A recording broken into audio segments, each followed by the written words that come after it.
All right, everyone, we are still a few hours away from the new year, but it's already 2025 in many parts of the world.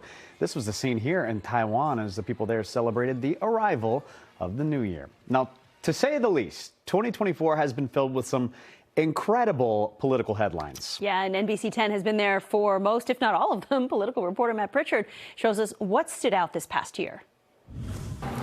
Well, to your point, what didn't stand out? A presidential election, migrant housing crisis, and a Boston city councilor facing federal charges all come to mind in what was an impactful year on the political beats.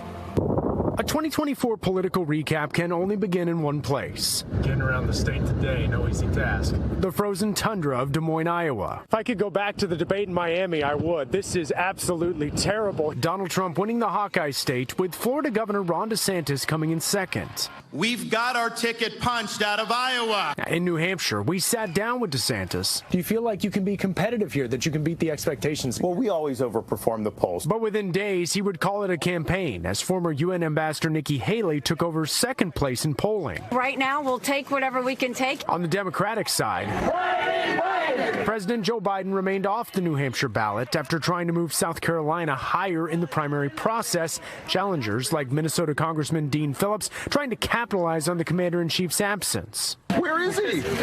Where is he?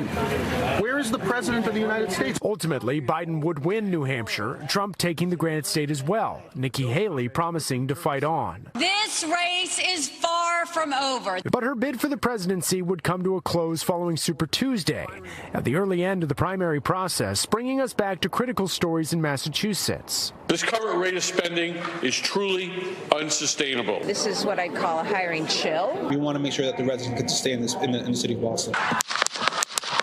But the assassination attempt of former President Donald Trump would be the catalyst for a chaotic and consequential summer. Once he appeared up on the Jumbotron with a bandage on his right ear. Republicans that I've spoken with down here on the floor say they feel that they had a very successful convention. Monumental shakeup in the race for the White House. Just imagine Donald Trump with no guardrail. And so balloons on the floor as well as confetti. That means the Democratic National Convention has come to a close, leading us to the fall, the final run-up, and election night itself. We made history for a reason tonight. While I concede this election, I do not concede the fight that fueled this campaign. A year of national headlines ending with federal theft and wire fraud charges against a Boston city councilor tied to an alleged kickback scheme. You know what this is. You know I'm not able to comment.